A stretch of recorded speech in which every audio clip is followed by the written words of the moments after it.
आज की कहानी किसी थ्रिलर फिल्म के प्लॉट जैसी लगती है, लेकिन ये हकीकत है। एक ऐसी घटना जिसने पिछले 6 दिनों से उत्तराखंड से लेकर बिहार तक की पुलिस की नींदें उड़ा रखी थी। सवाल बड़ा है, आखिर एक नवविवाहित चलती ट्रेन से अपने पति के बगल से गायब होकर 1200 किलोमीटर दूर बेगूसराय में कैसे पहुंच गई?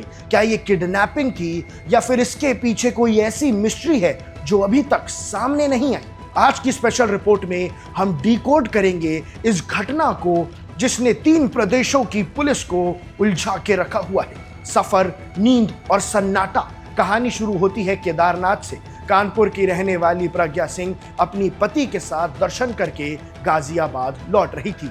नंदा देवी एक्सप्रेस में सब कुछ नॉर्मल था। हरिद्वार तक दोनों जाग रहे थे, लेकिन जैसे ही ट्रेन आगे बढ़ी पति की आंख लग गई। जब मुजफ्फरनगर के पास पति की नींद खुली तो उनके होश उड़ गए कि साथ वाली सीट खाली थी, प्रज्ञा गायब थी। उन्होंने पूरी ट्रेन छान मार ली, टॉयलेट चेक किए, लेकिन प्रज्ञा का कहीं नामो निशान नहीं था। एक नवविवाहिता चलती ट्रेन से मिस्टीरियस तरीके से गायब हो चुकी थी। दर्शकों, इसके बाद आपको समझाते हैं कि क्या है सीसीटीवी की पहेली और लक्सार का ट्विस्ट। पुलिस एक्टिव होती है, लेकिन चुनौतियां पहाड़ जैसी थी। लोकेशन की बात करें तो प्रज्ञा के मोबाइल की आखिरी लोकेशन लक्सर मिली, और शॉकिंग बात यह थी कि लक्सर स्टेशन पर पुलिस को बताया गया कि वहां के सीसीटीवी कैमरा ही बंद थे। यानी दर्शकों, जहां आखिरी लोकेशन देखी वहां पे सीसीटीवी कैमरा ही बंद थे। चलती ट्रेन से एक महिला गायब कैसे हो गई?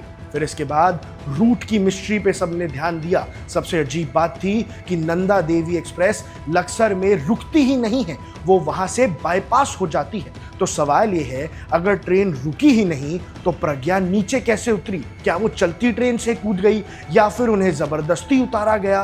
पुलिस ने रास्ता खंगाला, ट्रैक्स चेक किए, पर कुछ नहीं मिला।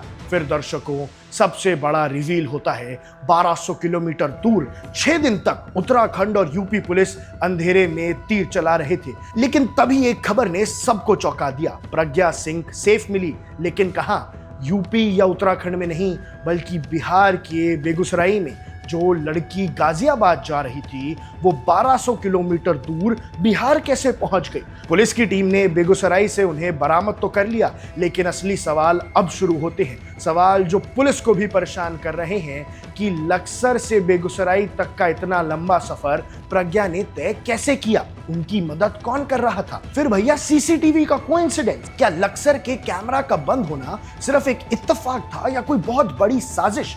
और भैया, द साइलेंट जंप, बिना किसी शोर या झगड़े के पति के बगल से निकल जाना, क्या ये सब पहले से प्लान था? पुलिस अब प्रज्ञा से पूछताछ कर रही है कि क्या ये किसी पुराने रिश्ते की वजह से उठाए गए कदम था या ट्रेन के अंदर कोई अनहोनी हुई। निष्कर्ष दोस्तों, प्रज्ञा सुरक्षित है, ये अच्छी बात है, पर बेगूसराय के इस मिस्टीरियस टर्न ने इस केस को उलझा दिया। जल्दी इसका सच सामने आएगा, लेकिन इसमें सबसे बड़ा एंगल आ रहा है प्रज्ञा सिंह के बॉयफ्रेंड का।